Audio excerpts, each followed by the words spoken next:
All right, everybody, welcome back. Ready for another deep dive. This time we're looking at something a little different. It's this satirical piece, like imagining Donald Trump's inaugural speech. Oh, yeah. And get this, it's all about, him taking down the deep state. Interesting. Now, and before you think we've, gone full conspiracy theory here, it's important to remember this speech is totally made up. Right, right. But that's actually what makes this whole thing so fascinating. I see, yeah. It's using this humor, this satire, to make us think about some pretty big, ideas. Stuff around government, power, all that. That makes sense, yeah. So, how can someone fight for freedom by basically giving the government more control? And what happens when, those big sweeping promises politicians love to make? What happens when those promises clash with, the messiness of reality? Well, to help us unpack all of this, I've got our expert here with us, and I'm so curious to get your take on how this article actually uses satire as a tool. Well, satire, it can be incredibly powerful. It's almost like holding up this warped mirror to society, right? It definitely distorts things, but it does it in a way that can really reveal some hidden truths. Oh, I like that. And this article, it definitely uses that distortion to make us, really question what we might normally just take for granted. Yeah, absolutely. So let's get into this fictional Trump speech, right? It's full of these grand promises, but there's something just off about it. Exactly, exactly. The article plays with this contrast between vague promises and these oddly specific details. Okay. On the one hand, you have Trump being overly polite and the very deep state puppets he's supposed to be, dismantling. Right. Then on the other hand, you have these weird mentions of rainbows and bunny rabbits all sprinkled in with, promises of national rejuvenation and all that. It's funny for sure, but it also makes you wonder, right? Is the article subtly questioning the sincerity behind certain political promises? That's where it gets really interesting for me. Yeah. Because, it's not really about Trump as a person, is it? No, not really. It feels like the article is using this exaggerated scenario to talk about, politics as a whole. You hit the nail on the head there. Think about it. We've all heard politicians, no matter what party they're from, say things that sound good. Oh, yeah. On the surface, but maybe don't quite hold up when you really look at them closely. All the time. But this article, it takes it a step further, really digs into this contradiction. How can you dismantle the deep state, which is supposed to be about, reducing government control? Right. By actually, giving the government more power. That's a great question, a really great question. And the article uses these examples, right? Like Trump calling for this militarized border to deal with this national emergency. And then there's classifying drug cartels as terrorist organizations. I see.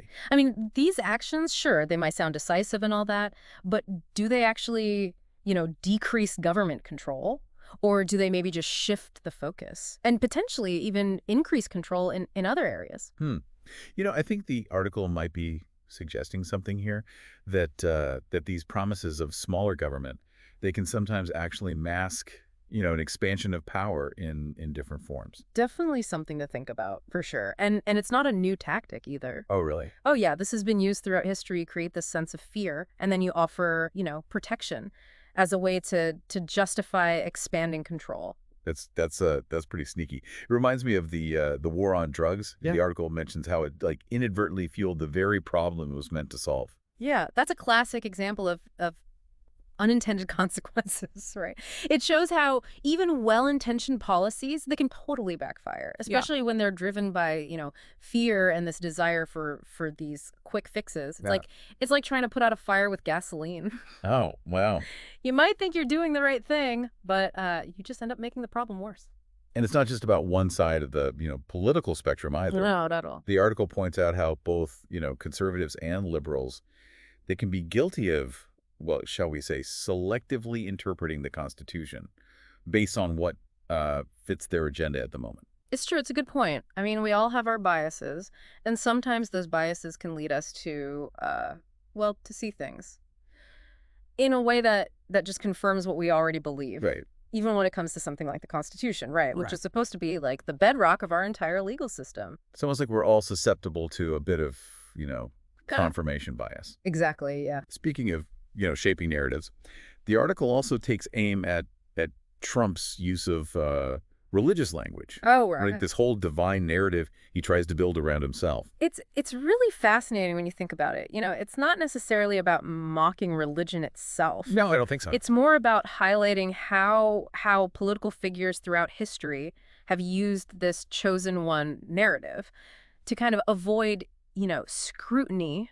Makes sense. If you believe someone is like divinely appointed, you're less likely to question their actions, even if those actions, seem contradictory or whatever. So what does all of this mean for us, the listeners? Yeah. Even though this is satire, it's raising some really, really important questions. Absolutely. We've explored how this, fictional speech, while funny, it shines a light on some very real tactics used in politics. Right. Yeah. Use of fear, the Yeah. selective interpretation of facts, and even the framing of a leader as this like divinely chosen figure.